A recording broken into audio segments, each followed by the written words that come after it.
Hello everyone, welcome to Academic Campus. This is the fourth part of matter in our surrounding. आइए अगले topic की तरफ बढ़ते हैं. हमारा अगला टॉपिक है इवेपोरेशन. पिछले क्लास में हम लोग ये जाने थे कि स्टेट ऑफ मैटर जो होते हैं उसको हम टेम्परेचर और प्रेशर को चेंज करके उसको हम उसका फेस बदल सकते हैं. ठीक है, अब हम बात करते हैं इवेपोरेशन का. दोस्तों, क्या आप ये समझते हैं कि जो हम टेम्परेचर या प्रेशर जो है उसको चेंज कर रहे हैं, तो टेम्परेचर से कि लिक्विड में अगर वाटर की बात करें तो लिक्विड में क्या होता है कि जब तक 100 डिग्री सेल्सियस नहीं होगा तब तक गैस में नहीं चेंज हो सकता, यानी वेपर नहीं बन सकता.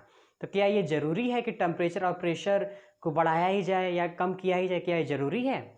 तो दोस्तों, आप पाएंगे कि आप जो भी कपड़ा सुखाते हैं, जैसे कि आप कुछ भी या वाटर आप अगर खाली जगह पर रख देते हैं सरफेस एरिया पे, तो कुछ देर में आप देखेंगे कि वो वाटर जो है इवोपरेट कर जाता है, यानी कि उड़ जाता है भाप बन के. ठीक है दोस्तों, तो वो भाप बन के उड़ता है. तो क्या वो 100 डिग्री सेल्सियस तक होता है? क्या वो बॉयल करता है तब भाप बनता है, या वो वैसे ही भाप बन के उड़ जाता है? ठीक है, तो वो सब हम जानेंगे क्या होता है.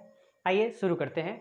देखिए, evaporation it is a surface phenomena. जो इवेपोरेशन होता है, लिक्विड जो होता है गैस में चेंज होता है. ठीक है, तो उसके ऊपर जो सरफेस का पार्ट का जो वाटर या लिक्विड होता है वही सबसे पहले इवेपोरेट करता है, वही सबसे पहले वाष्प बनता है. ठीक है, वेपोरेशन होता है उसमें.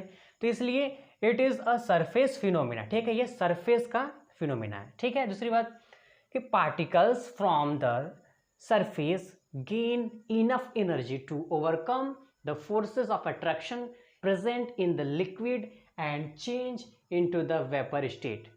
ठीक है, तो देखिए क्या होता है कि जो पार्टिकल्स होते हैं, पार्टिकल्स किसका पार्टिकल्स जो सरफेस है, जैसे कि सपोज कीजिए मैं आपको यहाँ समझाता हूँ. ये मेरा कोई, समझते चलिए, ठीक है, ये मेरा कोई बर्तन है या जार है. ठीक है, ये देखिए इसमें हम लिक्विड भर दिए हैं. लिक्विड यानी कि हम पानी की बात कर रहे हैं. पानी से आप आसानी से समझेंगे वाटर. ठीक है, तो देखिए क्या होता है कि पहली तो सरफेस फिनो है क्योंकि ऊपर का सरफेस सबसे पहले इवोपरेट करेगा. ठीक है दोस्तों, उसके बाद देखिए क्या करे कि पार्टिकल्स फ्रॉम द सरफेस, यानी कि यहाँ के जो पार्टिकल्स है फ्रॉम द सरफेस क्या है, गेन इनफ एनर्जी. ये जो सरफेस है ये गेन करता है, यानी लेता है. क्या लेता है? गेन करता है. क्या? Enough energy. इनफ यानी पर्याप्त एनर्जी को गेन करता है.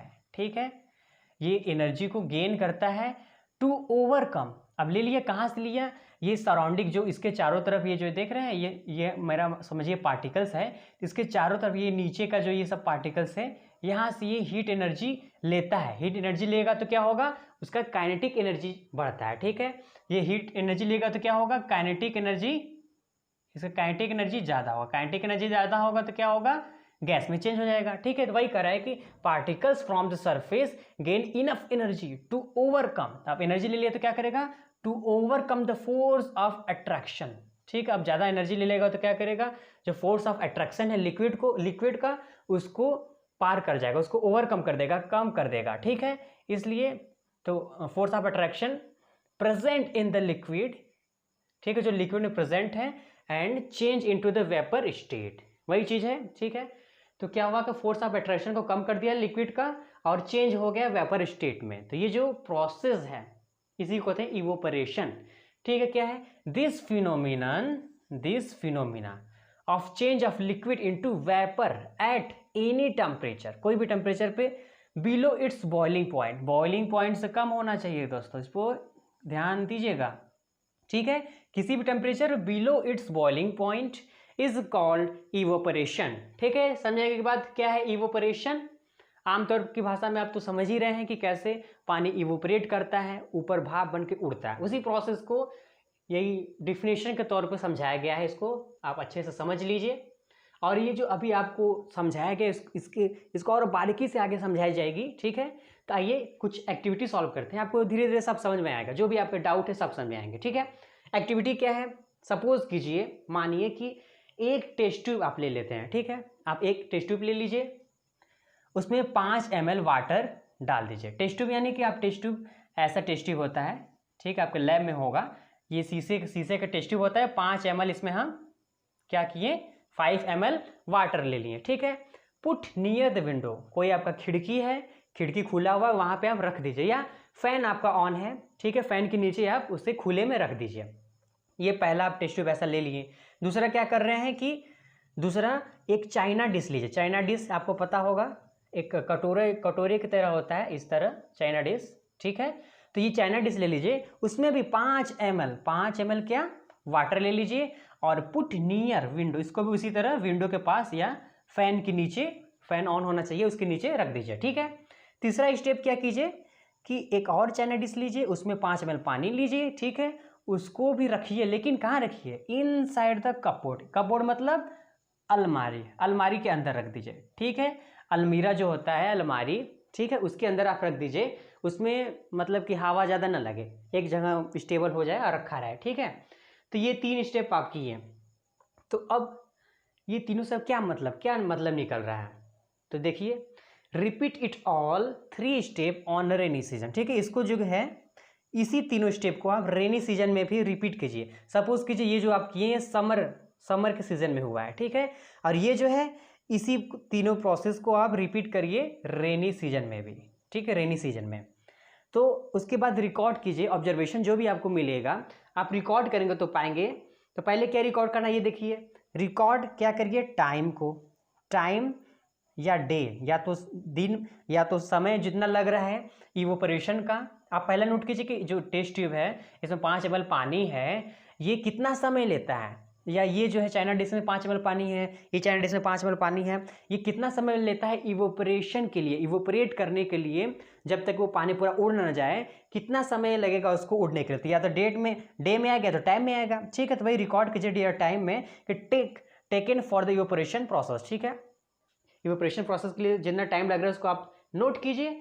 उसके बाद व्हाट यू इन्फर या conclude about the effect of temperature, तो आप क्या समझ रहे हैं, क्या कंक्लूड कर सकते हैं कि इफेक्ट ऑफ टेम्परेचर इसमें क्या हो रहा है, क्योंकि ये तो देखिए समर सीजन में था, ये समर सीजन में है, ये मेरा रेनी सीजन में है, ठीक है। तो क्या टेम्परेचर में इफेक्ट आएगा, सरफेस एरिया, जो सरफेस एरिया, ये देखिए इसका सरफेस एरिया बहुत छोटा है टेस्ट ट्यूब का, जबकि जो चाइना डिश है इसका सरफेस एरिया क्या है, बड़ा है। तो इसके अनुसार क्या होगा, सरफेस एरिया में क्या जो है, उसके बाद क्या अंतर आएगा, विंड वेलोसिटी जो है, जो हवा के पास आप रखे हैं उसमें और जो हवा में नहीं रखे हैं, तो इस सब से आप क्या समझ रहे हैं कि इवोपरेशन में क्या अंतर आएगा, यही है, ठीक है।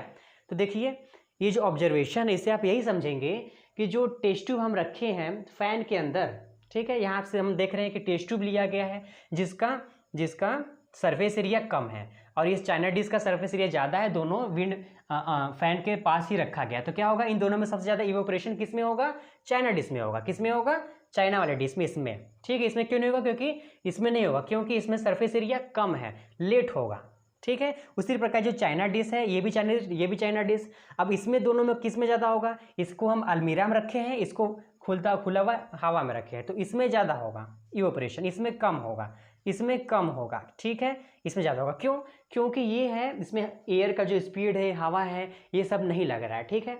और उसी तरह अगर आप बात करें समर और विंटर के सीज़न में, तो आप पाएंगे कि विंटर नहीं, रेनी सीजन है, ठीक है।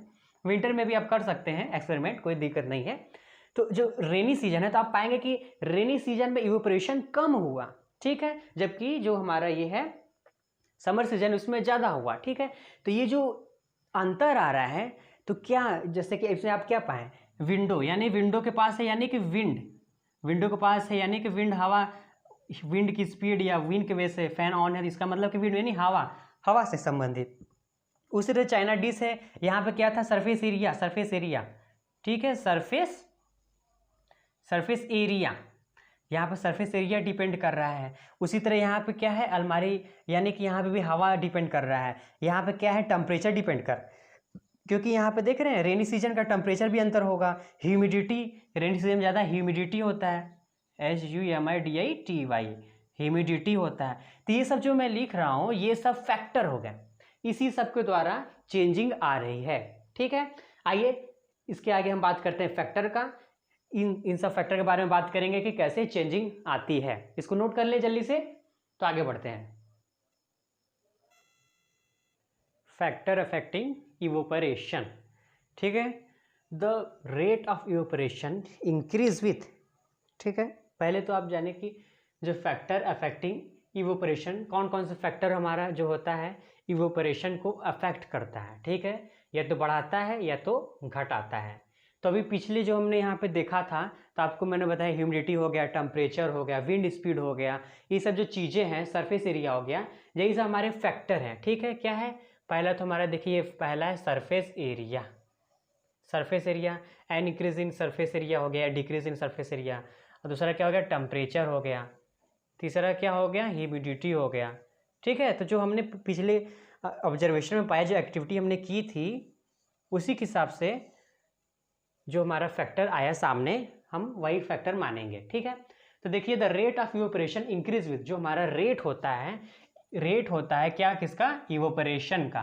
रेट ऑफ इवोपरेशन जो होता है इंक्रीज करता है विथ, इंक्रीज कैसे करेगा, इंक्रीज जब an increase of surface area, जब हम सरफेस एरिया को इंक्रीज करेंगे तो हमारा इवोपरेशन भी इंक्रीज होगा। कैसे, we know that the evaporation is a surface phenomena, हम जानते हैं कि जो इवोपरेशन होता है, इवोपरेशन ये सरफेस फिनोमिना है। ठीक है, डिफिनेशन में भी आप देखे थे, सरफेस फिनोमिना है, ऊपरी भाग का जो होता है पहले वो इवोपरेट करता है, इसलिए सरफेस फिनोमिना है। इसलिए if the surface area increase, जैसे कि सरफेस एरिया इंक्रीज हुआ, the rate of evaporation increase. ठीक है, सरफेस फिनोमिना, इसलिए जब इसका सरफेस एरिया इंक्रीज करेगा तो क्या होगा, रेट ऑफ इवोपरेशन इंक्रीज होगा। जैसे कि अगर आप कपड़ा जो सुखाते हैं, क्लॉथ जो सुखाते हैं, तो उसको आप फैला कर रखते हैं, तब वो जल्दी इवोपरेट करता है। अगर उसको आप सिकोड़ के या उसको छोटा में ही उसका सरफेस एरिया का अगर रखेंगे तो क्या होगा, वो जल्दी इवोपरेट नहीं करेगा। ठीक है, तो ये इसका एग्जाम्पल है। ठीक है, ड्राई क्लॉथ्स जो होता है वो लेट होता है, अगर आप इसको सिकोड़ कर रखते हैं तो ये, और अगर उसको सरफेस एरिया बढ़ाते हैं तो वो जल्दी वो ड्राई हो जाता है, क्लॉथ जो होते हैं हमारे। ठीक है, वेट क्लॉथ जो होता है जल्दी से ड्राई हो जाता है। दूसरा क्या है, an increase in the temperature, अगर इवोपरेशन क्या है, इंक्रीज कब करेगा, जब टेम्परेचर इंक्रीज करेगा। अगर आप टेम्परेचर हाई करेंगे तो क्या होगा, वाटर जल्दी इवोपरेट करेगा, जल्दी वेपोराइज होगा, इसलिए टेम्परेचर एक ये भी इसका फैक्टर है। With increase in the temperature more number of particle gets enough kinetic energy. ठीक है, अगर आप क्या करेंगे, इंक्रीज कर देंगे टेम्परेचर बढ़ा देंगे लिक्विड का, तो क्या होगा, मोर नंबर ऑफ जो पार्टिकल्स हैं लिक्विड के, वो ज़्यादा से ज़्यादा नंबर पार्टिकल जो लिक्विड के हैं, उसका काइनेटिक एनर्जी जो होगा वो बढ़ जाएगा। काइनेटिक एनर्जी जैसे ही बढ़ेगा, क्या होगा, उसका जो फोर्स ऑफ अट्रैक्शन है वो कम हो जाएगा, और जो पार्टिकल्स होते हैं वो दूर दूर हो जाएंगे, जो पास में थे वो दूर हो गए। अब दूर में हो गए तो क्या हो गया, वो गैस फॉर्म में हो गया, चेंज हो गया। ठीक है, तो वो वेपराइज हो गया। उसी तरह तीसरा जो है, अ डिक्रीज इन ह्यूमिडिटी। क्या है ह्यूमिडिटी, मतलब क्या समझते हैं आप, अगर जो रेट ऑफ इवोपरेशन इंक्रीज कब करेगा, जब डिक्रीज, यहाँ पे देखिए ध्यान दीजिए, दोनों में इंक्रीज था, यहाँ पे इंक्रीज है, यहाँ पे डिक्रीज है, डिक्रीज करेगा ह्यूमिडिटी में तो क्या होगा, इवोपरेशन हमारा उसका रेट बढ़ेगा। ठीक है, ह्यूमिडिटी क्या है, humidity is the amount of water vapour. Humidity क्या है, एक अमाउंट ऑफ वाटर वेपर है, water vapour present in air, यानी कि जो वातावरण है इसमें कितना वाटर वेपर प्रेजेंट है एयर में, उसी को कहते हैं ह्यूमिडिटी। समझ में आ गई बात, ह्यूमिडिटी क्या होता है। ठीक, अब the air around us can not hold more than A definite volume. ऐसा क्यों होता है कि डिक्रीज इन ह्यूमिडिटी में ही हमारा इवोपरेशन ज़्यादा होगा। तो यहाँ बता रहा है कि जो एयर है around us can not hold more than A definite amount of water vapour. ठीक है, जो हमारा अगल बगल का जो एयर है उसका भी एक डिफिनिट अमाउंट होता है कि कुछ डिफिनिट अमाउंट तक ही वो वाटर वेपर को होल्ड कर सकता है, रख सकता है एट ए गिवन टेम्परेचर पे, कोई भी टेम्परेचर पे। ठीक है, तो इसका भी एक लिमिट है कि एक लिमिट में ही उसको वाटर वेपर फॉर्म में एयर में रह सकता है। तो if the amount of water in air is already high, तो इसका मतलब अगर ह्यूमिडिटी ज़्यादा है, यानी कि वाटर वेपर पहले से ही वहाँ पे एयर में ज़्यादा है, तो क्या होगा, रेट जो होगा इवोपरेशन का कम हो जाएगा। ठीक है, इसलिए आप देखेंगे कि रेनी सीजन में ज़्यादातर ह्यूमिडिटी ज़्यादा हो जाता है, तो उसमें कपड़ा जो होता है नहीं सूखता है, लेट में सूखता है, यही कारण है उसका। ठीक है दोस्तों, आगे चौथा क्या है, an increase in wind speed. आप ये भी देखेंगे अगर हवा चल रहा है स्पीड में, जो हवा है उसका कुछ रफ्तार है, तो उसमें क्या होता है, कपड़ा हो या जो भी भाप वोप होता है, पानी अगर आप फेंक दें अगर सरफेस पे, बहुत जल्दी उड़ जाता है। ठीक है, तो विंड स्पीड हो गया, क्यों, देखिए क्यों, with the increase in the wind speed the particles of water vapour move away. ठीक है, जैसे ही हवा चलता है तो विंड, जैसे हवा इंक्रीज होता है विंड स्पीड का हवा, ठीक है, तो क्या होता है कि द पार्टिकल ऑफ मैटर, जो पार्टिकल है मैटर के, the particle of the particle of water vapour का जो पार्टिकल है क्या करेगा, मूव अवे, हवा के साथ ही बह जाता है, मूव कर जाता है, ठीक है। विथ द विंड, वही विथ द विंड के साथ, मतलब हवा के साथ जो पार्टिकल होता है वो मूव कर जाता है, इसलिए decreasing the amount of water vapour in the surrounding. तो क्या होता है कि जैसे कि हम वही एग्जांपल लेते हैं कपड़े वाली, ठीक है। तो क्या होता है कि अगर सपोज कीजिए कि वाटर वेपर में फॉर्म में चेंज हुआ, ठीक है, तो क्या हुआ कि वो जल्दी वहीं पर अगल बगल जो कपड़ा है उसके अगल चारों तरफ ही एक बना लिया है, वाटर वेपर के फॉर्म की तरह हो गया, यानी कि एक प्रकार से ह्यूमिडिटी क्रिएट कर दिया है। तो उस जब हवा चलता है तो क्या होता है, वो ह्यूमिडिटी जो क्रिएट हुआ है उसके चारों तरफ उसको बाहर ले जाता है। जैसे वो बाहर ले जाएगा तो क्या हो गया, अगल बगल एरिया खाली हो गया और इवेपोरेशन फास्ट होगा, ठीक है। वही करेगा कि decreasing the value amount of water vapour का जो अमाउंट होता है वो डिक्रीज कर देता है सराउंडिंग में, जो विंड होता है, विंड के साथ जब चला जाता है तो ये होता है, ठीक है। इसको जल्दी से नोट कीजिए तो आगे बढ़ें। How does evaporation cause cooling, ठीक है। तो इवेपोरेशन से कूलिंग काज होती है, कैसे, यही है, इसको अब जानना है। देखिए आप ये कभी नोटिस किए होंगे, जैसे कि आप अगर नेल पॉलिश अगर हाथ में लगा रहे हैं तो क्या होगा कि आपको फील ठंडा ठंडा लगता है, ठीक है। स्पीड अगर आपके हाथ में लग गया तो भी आपको ठंडा फील होता है, कूलिंग फील होता है, ठीक है। उसी तरह अगर आप पसीने से भीगे हुए हैं और अगर एयर के पास जाते हैं तो जैसे इवेपोरेशन होता है तो आपको ठंडा फील होता है, ठीक है। क्यों होता है ये ठंडा फील, ये हम जानेंगे, ठीक है। देखिए क्यों होता है, क्या होता है कि the particles of liquid absorb energy from surrounding to regain the energy lost during the evaporation. आपको इतना पता चल गया कि इवेपोरेशन से क्या होता है, उसका एनर्जी लॉस होता है, ठीक है। एनर्जी जब लॉस होगा तो क्या होगा, काइनेटिक एनर्जी क्या होगा, कम होगा तो इवेपोरेशन होगा, ठीक है। ये मैंने बताया था आपको।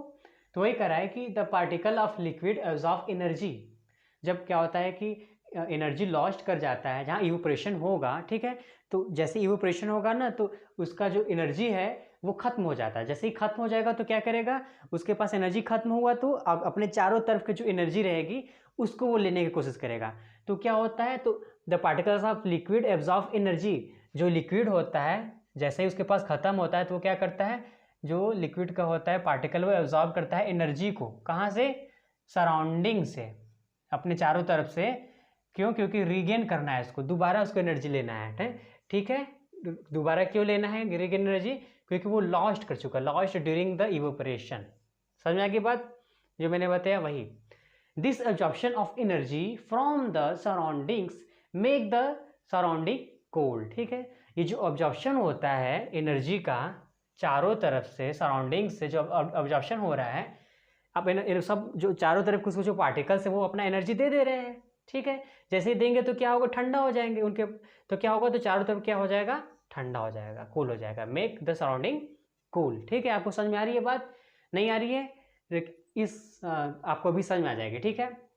मैं यहाँ पे एग्जाम्पल के तौर पर समझाता हूँ। देखिए द पार्टिकल्स गेन एनर्जी, अभी मैंने आपको एसीटोन के बारे में बताया, यानी नेल पॉलिश, एसीटोन जो होता है नेल पॉलिश में यूज होता है, ठीक है, नेल पॉलिश रिमूवर की तरह, ठीक है। तो क्या होता है कि जो पार्टिकल्स होते हैं, the particles gain energy from your palm और surrounding and evaporate causing the feel cool when we pour acetone on our flame, ठीक है। अगर आप एसीटोन अपने हाथ पे रखते हैं तो कूल आपको महसूस होता है, क्यों, क्योंकि जो पार्टिकल्स होते हैं आपके हथेली पर से जो गर्माहट होती है, गर्म होती है, हीट होती है, उसको एब्जॉर्ब करते हैं, ठीक है। एसीटोन जो है, ये जो एसीटोन है, जैसे कि आपका ये फर्श हो गया, सपोज ये आपका हैंड हो गया, ठीक है, हैंड, ठीक है, मेरा थोड़ा ड्राइंग उस तरह है, सपोज कि हैंड हो गया, यहाँ पे आप एसीटोन रख दिए तो चारों तरफ का जो हीट है एसीटोन ले लेगा, और जैसे लेगा तो हीट ऑफ वेपोराइजेशन जो होता है, लेटेंट हीट ऑफ वेपोराइजेशन, इतना हीट उसके पास होता है और वो क्या करता है, इवेपोरेट करता है, ठीक है। तो चारों तरफ का हीट ले लेगा तो क्या होगा, आपको ठंडा फील होगा, वही बताया, ठीक है। और फीलिंग आप ये भी देखोगे कि हीट जो होता है, गर्मी के दिन में आप लोग पानी का छिड़काव करते हैं, ठीक है, जैसे कि धूप खत्म होगा, पानी छिड़केंगे अपने छत पे या ग्राउंड पे ही, ताकि वातावरण वहाँ का जो ठंडा हो जाए। तो क्या क्यों होता है ठंडा? क्योंकि जो people spring water on roof, ठीक है, छिड़काव करते हैं आफ्टर हॉट सनिंग डे जब खत्म होता है शाम के समय पे छिड़काव करते हैं, तो क्या होता है? बिकॉज क्यों करते हैं? Because the large latent heat of vaporisation, जो कि लार्ज इसलिए रखा गया क्योंकि बड़ा जगह है, ठीक है। तो लार्ज लेटेंट हीट, जो छुपा हुआ हीट होता है वेपराइजेशन के लिए of water, helps to cool the hot surface, ठीक है। वेपराइजेशन होता है तो जो लेटेंट हीट मैंने आपको बताया था, तो उतना ही हीट लेता है वो अपने चारों तरफ से, और लेटेंट हीट ऑफ वेपराइजेशन उसमें कार्य करता है, और वाटर जो होता है हेल्प करता है कूल के लिए, ठीक है, अपना जो हॉट सरफेस है उसको कूल कर देता है, ठीक। Why should we wear cotton cloth in summer, ठीक है। तो अब क्या बता सकते हैं कि हम जो गर्मी के दिन में कॉटन का क्लॉथ क्यों पहनते हैं? क्यों लोग कॉटन का क्लॉथ पहनते हैं? देखिए क्यों, क्योंकि the heat energy equal to the latent heat of vaporisation is absorb from the body, ठीक है।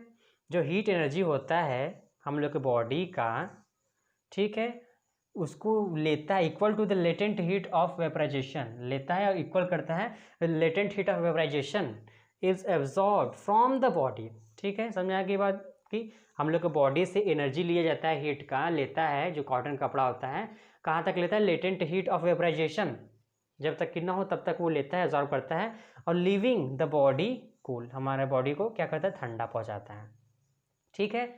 तो ये प्रोसेस होती है अंदर, इसलिए हम कॉटन लेते हैं, कॉटन बीइंग अ गुड। और दूसरी बात ये कि कॉटन जो होता है being a good absorber, cotton क्या करता है? गुड एब्जॉर्बर है ऑफ वाटर का, help in absorbing the sweet, हम लोग जो पसीना होता है उसको सबसे अच्छा तरीके से उसको एब्जॉर्ब करता है, ठीक है, और exposing it to the atmosphere. समझ आ गई बात? फॉर इजी इवेपोराइजेशन या ठीक है। तो क्या है कि तो वही कर रहा है कि जो हमारा हीट है बॉडी से, हमारा कॉटन होता है वो ज़्यादा एब्जॉर्बर होता है, ठीक। हमारा जो स्वीट पसीना है उसको एब्जॉर्ब कर लेता है, और एटमॉस्फेयर के तरफ वो ज़्यादा उसको एक्सपोज करता है एटमॉस्फेयर की तरफ, ताकि इवेपोरेशन हो जाए, इवेपोरेशन। इसलिए जब इवेपोरेशन होता है तो हमारी बॉडी कूल हो जाती है, तो इसलिए हम कॉटन के कपड़े को यूज़ करते हैं। The water vapour present in air on coming in contact, ठीक है। ये देखिए किसका एग्जाम्पल है, आप जैसे देखे होंगे ठंडा पानी अगर आप बॉटल में रखते हैं तो अगल बगल के चारों तरफ के जितने पानी वेपर होते हैं वो ठंडा होकर किसी बॉटल के सरफेस पे, बाहरी सरफेस पे लिक्विड जैसा ड्रॉपलेट फॉर्म में आ जाते हैं, ठीक है। क्यों आ जाते हैं? देखिए क्यों आ जाते हैं। The water vapour present in air, जो वाटर वेपर प्रेजेंट होते हैं एयर में, on coming in contact with the cold glass, और जो कोल्ड ग्लास हो गया या बॉटल हो गया उससे कंटेक्ट में आते हैं, कोल्ड ग्लास ऑफ वाटर के कंटेक्ट में आते हैं बाहरी सरफेस के, तो क्या करते हैं? लूज, ठीक है, losses energy and get converted to liquid state. तो अपना एनर्जी जो उनका होता है वो एनर्जी को लॉस कर देते हैं, ठीक है, या लूज कर देते हैं, and get converted to the liquid state, और वो लिक्विड स्टेट में कन्वर्ट हो जाते हैं, लिक्विड स्टेट में कन्वर्ट हो जाते हैं, which we see as water droplet, जैसे कि हम वाटर ड्रॉपलेट की तरह उसको देखते हैं, ठीक है दोस्तों। तो आइए कुछ क्वेश्चन है, कुछ क्वेश्चन सॉल्व करते हैं, उससे आपको ज़्यादा अच्छा तरीके से समझ में आ जाएगी। क्वेश्चन मैं बता रहा हूँ, तुरंत इसको आप जल्दी से नोट कर लें, स्क्रीनशॉट ले लें, ठीक है। देखिए क्वेश्चन क्या है कि मैं एनसीईआरटी का ही क्वेश्चन है, उसको मैं बताता हूँ, थोड़ा समझाने की कोशिश करता हूँ। आप लोग वैसे आप लोग को समझ में आ गया होगा, लेकिन एक बार मैं फिर से आपको हल्का सा ओवरव्यू दे दूंगा कि कैसे उसका आंसर क्या होना चाहिए, क्या होगा, ठीक है।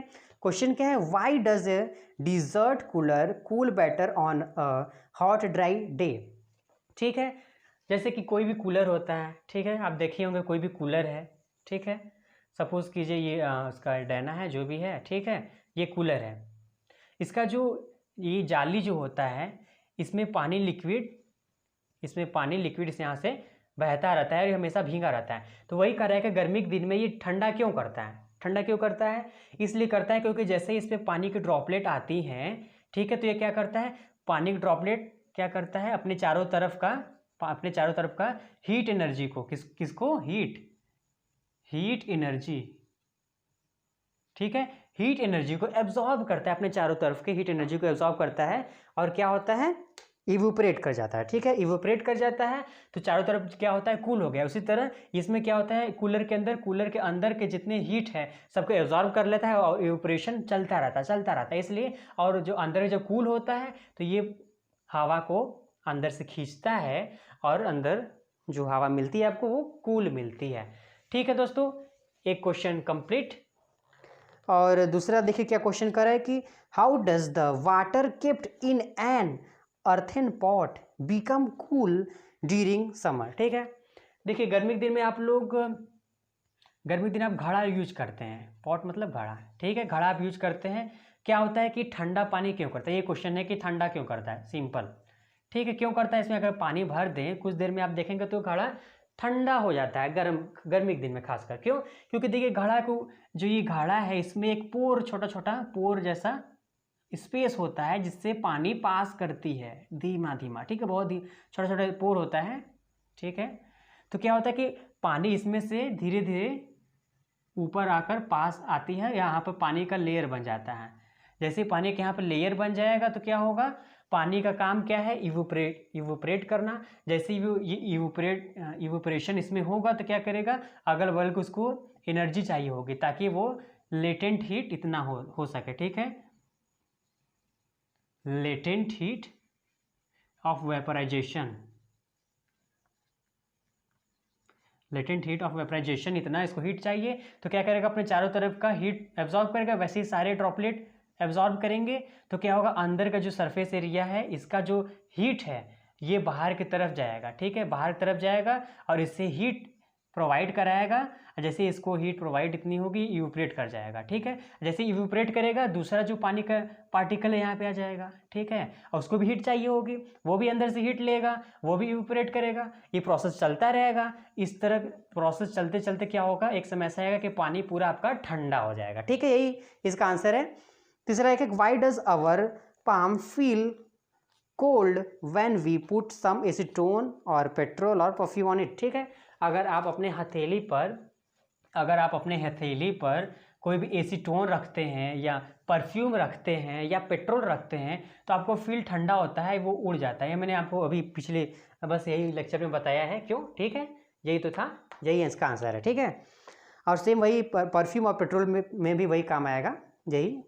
Y are we able to sip hot tea और milk faster from a saucer rather than a cup. ठीक है, अगर आप कप में से एक कप अगर आपके पास है, ठीक है, कप, इससे अगर आप कॉफ़ी या चाय पी रहे हैं, ठीक है, या एक आपके पास प्याला है, ठीक है, इससे आप कॉफ़ी या चाय पीते हैं तो आप सबसे पहले किससे पी लेते हैं। ठीक है, कैसे जल्दी आप पी पाते हैं, किसमें ज़्यादा ठंडा होता है। तो सिंपल सी बात है कि मैंने क्वेश्चन आपको बताया था, क्योंकि इसका सरफेस एरिया क्या है, ज़्यादा है। सरफेस एरिया ज़्यादा है तो क्या हो जाएगा, इवोपरेशन का रेट जो है बढ़ जाएगा। ठीक, सरफेस एरिया ज़्यादा है तो क्या होगा, सरफेस एरिया ज़्यादा, ठीक है, तो इवोपरेशन का रेट जो है बढ़ जाएगा।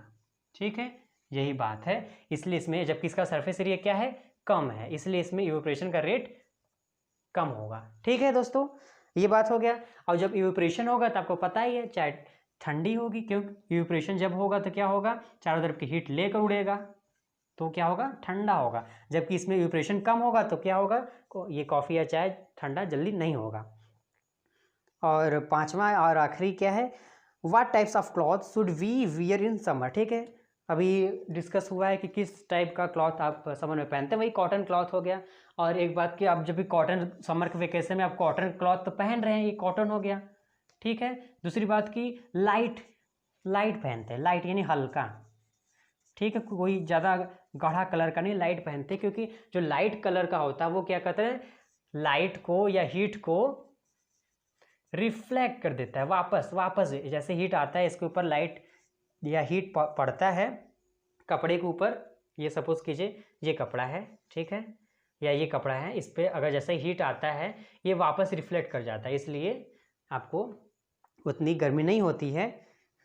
तो ये इसका आंसर है, नोट कर लें। आगे बढ़ते हैं। हाँ तो दोस्तों ये देखिए, अभी तक हम लोग जाने कि जो मैटर होता है वो उसका 3 ही स्टेट होता है, ठीक है, सॉलिड, लिक्विड, गैस। लेकिन अब क्या है कि हमारे जो साइंटिस्ट हैं वो लोग कुछ और सर्च किए हैं और रिसर्च हुआ है, ठीक है, और वो लोग जाने हैं कि 2 स्टेट और होते हैं, ठीक है। वो लोग आज के समय 2 और स्टेट की बात करते हैं, ठीक है। तो देखिए, आइए जानते हैं कि वो 2 और स्टेट क्या है। तो इस हिसाब से कुल मिला जुलाकर अब 5 स्टेट हो गए, मैटर के 5 स्टेट हो गए, ठीक है। सॉलिड, लिक्विड, गैस तो था ही, 2 और जुड़ गए। 2 कौन सा जुड़े हैं ये देखिए। पहला तो हमारा बोस आइंस्टीन कंडेंसेट, ठीक है, ये जुड़ गया, BEC, बोस आइंस्टीन कंडेंसेट। और दूसरा प्लाज्मा जुड़ गया, ठीक है। जिसमें कि अगर आप इन्वायरमेंट में या नेचर में अगर आप सोच रहे हैं कि हमें मिले तो आप सिर्फ ये 4 पा सकते हैं, सॉलिड, लिक्विड, गैस और प्लाज्मा वो भी कहीं कहीं देखने को मिलेगा आपको, जो कि आप अपने आँख से या देख सकते हैं इन्वायरमेंट में, ठीक है। जो बोस आइंस्टीन कंडेंसेट है इसको बनाया जाता है, ठीक है, इसको बनाया जाता है, जल्दी आप नहीं देख पाएंगे। जो लोग साइंटिस्ट लोग एक्सपेरिमेंट करते हैं वही लोग इसके बारे में ज़्यादा जानकारी रखते हैं और जानते हैं, देखते हैं, ठीक है। आइए थोड़ा समझते हैं कि क्या ये है। तो देखिए, सॉलिड, लिक्विड, गैस हम जान चुके हैं। सॉलिड क्या है, लिक्विड क्या है, गैस क्या है, ठीक है। सॉलिड में क्या था, सॉलिड को अगर हीट करेंगे तो काइनेटिक एनर्जी इसका बढ़ेगा। काइनेटिक एनर्जी बढ़ता था तो क्या होता था कि उसका जो मॉलिक्यूल्स है या पार्टिकल है दूर दूर हो जाते थे, ठीक है। काइनेटिक एनर्जी जब बढ़ता था तो उसका जो अट्रैक्शन फोर्स था वो कमजोर हो जाता था, जिसके द्वारा जो पार्टिकल्स दूर दूर हो जाते थे तो लिक्विड बन जाता था, और उसको हीट करते थे तो और काइनेटिक एनर्जी बढ़ता था, तो और पार्टिकल्स दूर हो जाते थे तो गैस बन जाता था। अब उसको हम बहुत ज़्यादा अगर हीट करते जाएं, बहुत ज़्यादा हीट कर दें तो क्या होगा, पार्टिकल्स और दूर हो जाएंगे, बहुत दूर हो जाएंगे, ठीक है। तो बहुत दूर हो जाएंगे तो क्या बन जाएगा, प्लाज्मा। समझ आई बात। इसलिए यहाँ पे देखिए एनर्जी मैंने लिखा है, एनर्जी चाहे हीट में हो या काइनेटिक एनर्जी में हो, अगर आप बढ़ाते जाएंगे तो आपको पहले तो सॉलिड से लिक्विड मिलेगा, लिक्विड से गैस, और बढ़ाएंगे तो क्या मिलेगा, प्लाज्मा मिलेगा, ठीक है। तो यहाँ पे क्या होता है, एनर्जी जो होता है बहुत ज़्यादा होता है, हाई, और काइनेटिक एनर्जी बहुत ज़्यादा होता है, ठीक है, तो वो बन जाता है प्लाज्मा। अब प्लाज्मा का अपोजिट अगर हम करें, अगर जैसे हम मान लें कि प्लाज्मा को हम काइनेटिक इसका एनर्जी कम कर दिए तो क्या हो गया, काइनेटिक एनर्जी कम हो गया तो वापस से गैस बन गया, ठीक है, मॉलिक्यूल्स पास में आ गए, और गैस से और पास आ गए तो लिक्विड बन गया, लिक्विड से और पास आए तो सॉलिड बन गया। अब सॉलिड को अगर हम और इसको अगर हम हीट ना देकर इसको कूल करें, समझ में आ रही है बात, अगर गैस को इसको प्लाज्मा को कूल करते हैं तो गैस बनता है, गैस को कूल करेंगे तो लिक्विड, लिक्विड को कूल करें तो सॉलिड, ठीक है।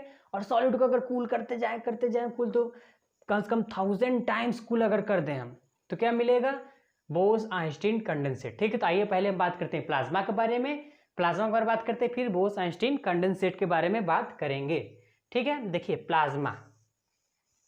प्लाज्मा, ठीक है, क्या है, the state consist of super energetic and super excited particle, ठीक है। देखिए जो मैं गोला बनाता हूँ, ये निशान, ये सब बहुत इंपॉर्टेंट है। अगर आप कोई भी एंट्रेंस एग्जाम देने जाते हैं, ठीक है, और आपको फ्यूचर में भी कोई भी कॉम्पिटिटिव एग्जाम के लिए ये सब बहुत इंपॉर्टेंट है, ये सब बहुत काम आएगा, ठीक है। इसलिए मैं अभी से ही ये गोला बनाता हूँ ताकि आप अच्छा से समझें, ठीक है। तो ये जो स्टेट है, प्लाज्मा स्टेट, ये सुपर इनर्जेटिक है, उसमें बहुत ज़्यादा पावर होता है, बहुत ज़्यादा इनर्जेटिक होता है, आयन की तरह भी समझा रहा हूँ क्या होता है। एंड सुपर एक्साइटेड, बहुत ज़्यादा एक्साइटेड होता है, ठीक है। यानी कि जैसे होता है ना, थोड़ा सा चिंगारी लग गया तो पूरा कुछ जल जाता है, जैसे सलाई के तिनका हो गया, थोड़ा सा चिंगारी लगा तो पूरा जल जाएगा, ठीक है। उस तरह सुपर एक्साइटेड होता है, ठीक है। तो सुपर इनर्जेटिक और सुपर एक्साइटेड पार्टिकल्स होते हैं प्लाज्मा में। दूसरा, these particles are in form of ionised gas. Ionised मतलब क्या, आयोनाइज्ड मतलब चार्ज, ठीक है। आयोनाइज्ड मतलब क्या, समझिए चार्ज। जैसे कि आप कभी एक्सपेरिमेंट करेंगे कि आप जैसे बाल झाड़ते हैं, कंघी से बाल झाड़ते हैं, ठीक है, तो आप कभी बाल झाड़कर उसको अपने हाथ के जो रोए होते हैं उसके पास लगाइएगा या कहीं और भी लगाइएगा, बाल पे लगाइएगा तो आपको बाल खड़े हो जाते हैं, चार्ज हो जाते हैं, ठीक है। तो उसी तरह आयनाइज वो क्या हो गया, चार्ज हो गया। उसी प्रकार से जो आयनाइज होता है वो चार्ज होता है, कुछ पार्टिकल्स होते हैं उसको हम इलेक्ट्रिसिटी देते हैं तो क्या होता है, चार्ज हो जाता है, ठीक है। उसी तरह तो ये हो गया हमारा आयोनाइज्ड गैस होते हैं, ये जो है हमारा ये गैस ही है लेकिन आयोनाइज्ड गैस है, ठीक है। पहला तो सुपर एनर्जेटिक है, सुपर एक्साइटेड, आयोनाइज्ड गैस है। अब the fluorescent tube and neon sign bulb consist of plasma. Plasma कहाँ होता है, प्लाज्मा देखिए कहाँ होता है, एक फ्लोरेसेंट ट्यूब होता है। फ्लोरेसेंट ट्यूब एक हम एक्सपेरिमेंट के लिए एक ट्यूब होता है, अगर हम कोई जो साइंटिस्ट होते हैं एक्सपेरिमेंट करते हैं, ठीक है, इस टाइप का एक ट्यूब होता है, अगर आपको दिख रहा होगा तो, ठीक है। इस टाइप का ट्यूब होता है शीशे का, इस साइड से यहाँ से इलेक्ट्रिसिटी फ्लो करते हैं, यहाँ से इलेक्ट्रिसिटी जाता है इस साइड तक, ठीक है, यहाँ से पास होता है। बीच में क्या होता है, गैस भरा रहता है, बीच में क्या होता है, गैस होता है, ठीक है। अब यहाँ से हम इलेक्ट्रिसिटी फ्लो करते हैं, यहाँ से इलेक्ट्रिसिटी निकलता है और बीच में गैस भरा हुआ, तो ये जो गैस पार्टिकल्स हैं जैसे ही इलेक्ट्रिसिटी पास होता है तो चार्ज हो जाते हैं, चार्ज हो जाएगा क्योंकि वो सुपर एनर्जेटिक और सुपर एक्साइटेड है, इसलिए ज़्यादा चार्ज हो जाता है। तो वही, तो ये जो क्या हो गया, ये हमारा जो है वेसल, इसी को कहते हैं फ्लोरेसेंट ट्यूब, ठीक है। और नियॉन साइन बल्ब, बल्ब जैसे आप देख ही रहे हैं, हम लोग का जो बल्ब जलता है वैसे एक बल्ब होता है नियॉन साइन बल्ब, ठीक है, उसमें भी होता है। तो इन दोनों में प्लाज्मा मिलते हैं, वो भी बनाए जाते हैं, ठीक है। इनसाइड नियॉन बल्ब, जो नियॉन बल्ब है, नियॉन बल्ब के अंदर क्या होता है, there is neon gas. Neon bulb से ही नाम से आपको जाहिर है, नियॉन बल्ब से क्या है, देयर इज नियॉन, उसके अंदर नियॉन गैस होता है, ठीक है। नियॉन गैस के बारे में आप जानेंगे, नियॉन गैस क्या होता है, ठीक है। तो नियॉन गैस आप क्लास 11th में जानेंगे। And inside a fluorescent, inside a fluorescent, fluorescent के अंदर क्या है, फ्लोरेसेंट ट्यूब के अंदर there is a helium gas, helium gas, helium gas हो He से डिनोट करते हैं, He से हीलियम, ठीक है। हीलियम गैस भी आप क्लास 11th में या हो सकता है 10th में ही पढ़ लें, थोड़ा बहुत तो जानकारी 10th में मिलेगी ही, ठीक है। इस हीलियम गैस और some other gas, helium gas या उसके अलावा कुछ अदर भी गैस रखे जाते हैं। द गैस गेट आयोनाइज्ड, जो गैस होता है आयोनाइज हो जाता है या चार्ज हो जाता है, कब, व्हेन इलेक्ट्रिसिटी फ्लो, जब हम इलेक्ट्रिसिटी फ्लो कराते हैं, इलेक्ट्रिसिटी को फ्लो कराएंगे, देखिए इलेक्ट्रिसिटी यहाँ पे फ्लो हुआ तो क्या हुआ, बीच में जो गैस थे वो चार्ज हो गए, जैसे वो चार्ज हो जाएंगे ना, बहुत ज़्यादा वो लाइट देते हैं, जैसे चार्ज हो जाएंगे वैसे इतना ज़्यादा लाइट देते हैं, और वही लाइट की वजह से हम लोग जो भी देखते हैं, अपना जो बल्ब होता है जो जलता है वो इसी प्लाज्मा के द्वारा, लाइटिंग के द्वारा होता है, ठीक है, बहुत ज़्यादा लाइट देता है। तो जो जैसे इलेक्ट्रिसिटी फ्लो करेगा through it, this charging create a plasma inside the tube और बल्ब, ठीक है। तो जो ट्यूब और बल्ब होता है उसके अंदर चार्जिंग क्रिएट हो जाएगा, चार्जिंग अ प्लाज्मा इनसाइड, ठीक है। और जैसे वो चार्ज हो जाएगा वो कन्वर्ट हो जाता है प्लाज्मा में, जब तक गैस है तब तक वो प्लाज्मा नहीं है, ठीक है। जैसे ही वो चार्ज हो जाएगा तब वो प्लाज्मा बनेगा, ठीक। The plasma glows with a special colour depending on the nature of, ठीक है। वो जो लाइटिंग देगा तो उसका जो कलर है वो डिपेंड करेगा नेचर के, किसके नेचर के, जो गैस उसमें भरा गया उस गैस के नेचर के ऊपर डिपेंड करेगा, ठीक है। The plasma created in star because of very high temperature, ठीक है। जैसा कि आप लोग जानते होंगे या जान जाइए कि जो प्लाज्मा होता है, जो स्टार तारे होते हैं या सूरज होता है स्टार्स होते हैं, इसके अंदर प्लाज्मा पाए जाते हैं, बहुत ज़्यादा पाए जाते हैं प्लाज्मा, इसी की वजह से उसके अंदर लाइटनिंग होती है, वो चमकता है, लाइटिंग देता है, ठीक है। तो यही कारण है प्लाज्मा वहाँ पे प्रेजेंट होता है, स्टार में, सूरज में क्यों होता है, क्योंकि वहाँ बहुत ज़्यादा हाई टेम्परेचर होता है, बहुत ज़्यादा एनर्जी होता है, बहुत ज़्यादा हीट होता है, और उस हीट के द्वारा जो गैस होता है वो कन्वर्ट हो जाता है किसमें, प्लाज्मा में, प्लाज्मा में कन्वर्ट हो जाता है, और इलेक्ट्रिसिटी तो होती ही है हीट में चेंज हो जाकर प्लाज्मा बन जाता है, ठीक है। इसको जल्दी से आप नोट कर लिए। तो बस एक टॉपिक और बचा हुआ है, बोस-आइंस्टीन कंडेंसेट। तो ये जो बोस-आइंस्टीन कंडेंसेट है यानी BEC, सबसे पहले जानती है नाम कहाँ से आया। देखिए, बोस से एक इंडियन साइंटिस्ट थे, ठीक है, इंडिया के थे इंडियन साइंटिस्ट, जिनका नाम था सत्येंद्र नाथ बोस। क्या नाम था, सत्येंद्र नाथ बोस, ठीक है। और तो इनके नाम से जो ये हो गया बोस, ये बोस पड़ गया, ठीक है।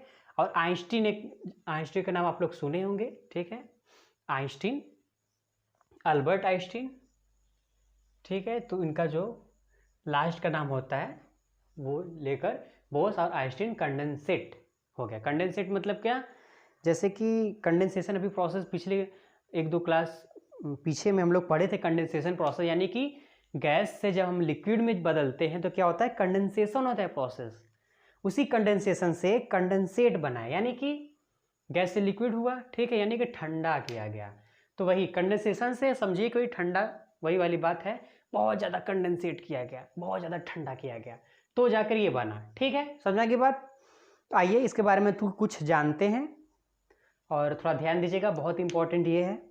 देखिए 1920 में 1920 में जो हम लोग के साइंटिस्ट, इंडियन साइंटिस्ट थे, सत्येंद्र नाथ बोस, वो had done some calculation for fifth state of matter, ठीक है। उन्होंने क्या किया, उन्होंने कुछ कैलकुलेशन किया, ठीक है, कुछ कैलकुलेशन किया किसके लिए, for fifth state of matter, 5वां स्टेट ऑफ मैटर के लिए कुछ कैलकुलेशन उन्होंने किया, ठीक है, जिसे आगे बढ़ाया बिल्डिंग ऑन हिज कैलकुलेशन। उन्हीं के कैलकुलेशन के ऊपर अल्बर्ट आइंस्टीन जो थे उन्होंने प्रिडिक्ट कर दिया, एक नाम प्रिडिक्ट कर दिया, न्यू स्टेट ऑफ मैटर, ठीक है, जिसका नाम रखा गया, क्या नाम रखा गया, बोस आइंस्टीन कंडेंसेट, ये नाम रखा गया। समझ में आई बात। तो उसी कैलकुलेशन के बेस्ड, उसी जो बिल्डअप हुआ था, जो सत्येंद्र नाथ बोस के द्वारा जो हुआ था बिल्डिंग, जो कैलकुलेशन करके जो एक कैलकुलेशन बना था, उसी कैलकुलेशन के बेस्ड अल्बर्ट आइंस्टीन जो थे उन्होंने प्रिडिक्ट किया, ठीक है, बोस आइंस्टीन कंडेंसेट को, जो कि हमारा फिफ्थ मैटर है। समझ में आई बात। तो अब क्या है, तो उसमें क्या था कि उस समय उन लोग के पास उतना इक्विपमेंट नहीं था, तो वो लोग सिर्फ कैलकुलेशन किए, थ्योरी दी, ठीक है, थ्योरेटिकल बात हुआ, कैलकुलेशन दिया गया, लेकिन कोई वहाँ पे एक्सपेरिमेंट करके नहीं दिखा गया, क्योंकि उस समय उसमें उतना हम लोग के पास या उन लोग के पास उस समय उतना इक्विपमेंट नहीं था, उतना सामान ही नहीं था कि वो लोग एक्सपेरिमेंट करके देख पाएँ, ठीक है। तो क्या हुआ कि उसी एक्सपेरिमेंट को दोबारा किया गया 2001 में, यानी इस 21वीं सेंचुरी में 2001 में किसके द्वारा किया गया, एरिक कॉर्नेल, ठीक, एरिक ए कॉर्नेल, वॉल्फगैंग कर्टरले, ठीक है, 3 साइंटिस्ट थे, तीसरा हमारा कर्ल ई वेईमैन, ठीक। तो ये तीनों साइंटिस्ट मिलकर उस एक्सपेरिमेंट को अंजाम दिए और उसमें सफल हुए, ठीक है। सफल क्या हुआ, ये लोग यूएसए के थे और इन तीनों ने बोस आइंस्टीन कंडेंसेट को प्रूव किया और उसको बनाया, उसको देखा, ठीक है। ये लोग फिजिस्ट थे, इसलिए फिजिक्स में और हर केमिस्ट्री में भी, बायोलॉजी में भी, फिजिक्स में भी, हर सब्जेक्ट में ज़्यादातर, ठीक है, और लेक्चर में, इसके क्या लिटरेचर में, इस सब में नोबेल प्राइज़ मिलता है, ठीक है। नोबेल प्राइज़ आप जानते हैं सबसे बड़ा प्राइज़ होता है, इसलिए उसके आगे द लगता है, द नोबेल प्राइज़। जितने भी प्राइज़ होते हैं उसके आगे द लगता है, आप लोग इंग्लिश में पढ़े होंगे, लेकिन नोबेल प्राइज़ सबसे बड़ा प्राइज़ माना जाता है, ठीक है। तो उस समय फिजिक्स में 2001 में इन तीनों लोगों को नोबेल पुरस्कार से नवाजा गया, ठीक है। क्यों, क्योंकि वो लोग जो बोस आइंस्टीन कंडेंसेट है उसको अचीव कर लिए थे, अपने एक्सपेरिमेंट के द्वारा उसको बनाकर पा चुके थे, ठीक है, इसलिए उनको नोबेल प्राइज़ दिया गया। बहुत important question.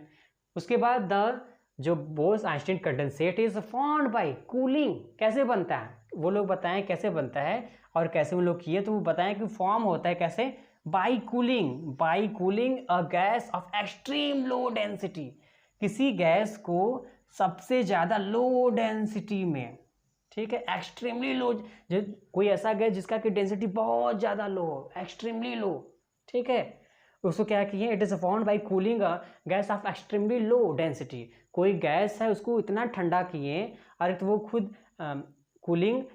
By cooling a gas of extremely low density, ठीक है, कोई गैस जिसका एक्सट्रीमली लो डेंसिटी उसको इतना कूल किए, कितना, अबाउट 100,000, यानी कि 100,000 बार, इतना बार वो क्या किए, कूल किए, इतना टाइम्स, ठीक है। तो the density of the normal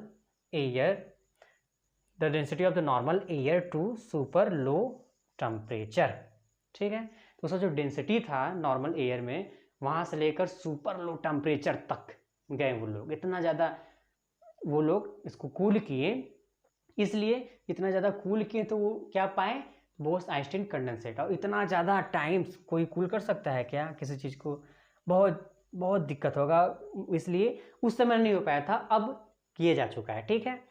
तो ये तरीका था बनाने का, और इसमें आपको ज़्यादा पढ़ना नहीं है। तो ये दोस्तों ये हम लोग का थियोरेटिकल यानी थ्योरी का आखिरी क्लास है, ठीक है। इसके बाद हम लोग क्या पढ़ेंगे, इसके बाद हम लोग एक्सरसाइज करेंगे इस चैप्टर का, यानी मैटर इन आवर सराउंडिंग का हम लोग एक्सरसाइज करेंगे अगले वाले लेक्चर में जो आने वाला है, ठीक है। और ये हम लोग का आखिरी पार्ट होगा लेक्चर का। इसके बाद हम लोग एक्सरसाइज करेंगे, एक्सरसाइज के बाद हम लोग नेक्स्ट चैप्टर शुरू करेंगे। और थोड़ा सा आप जान लें कि जो SN बोस यानी कि सत्येंद्र नाथ बोस जो थे, उनका जन्म 1894 में हुआ था, मरे कब थे, 1974 में, ठीक है। वही अल्बर्ट आइंस्टीन आपको बहुत जगह देखने को मिलेंगे, बहुत जाने माने साइंटिस्ट हैं, हर जगह अपना योगदान दिए हैं, ठीक है। तो इनका जन्म 1879 में और मरे हैं 1955 में, ठीक है। तो दोस्तों उम्मीद करता हूँ आपको समझ में आया होगा। नहीं समझ में आया, अगर कुछ भी नहीं समझ में आया होगा तो हम लोग आगे हम लोग एक्सरसाइज करेंगे, बहुत क्वेश्चन सॉल्व करेंगे, छोटे छोटे से लेकर बड़े बड़े क्वेश्चन सॉल्व करेंगे, उसमें जो भी आपकी डाउट होगी वो भी क्लियर हो जाएगी, ठीक है। तो दोस्तों अगर आपको कुछ भी समझ में आया हो तो प्लीज़ इसको लाइक करिए, सब्सक्राइब करिए, कमेंट भी करिए और शेयर करिए दोस्तों। अगर बेल आइकन हो तो उसको भी ज़रूर दबा लीजिए, ताकि आपको जो भी न्यू वीडियो है आपको जल्द से जल्द मिल सके। और धन्यवाद, मिलते हैं अगले वीडियो में।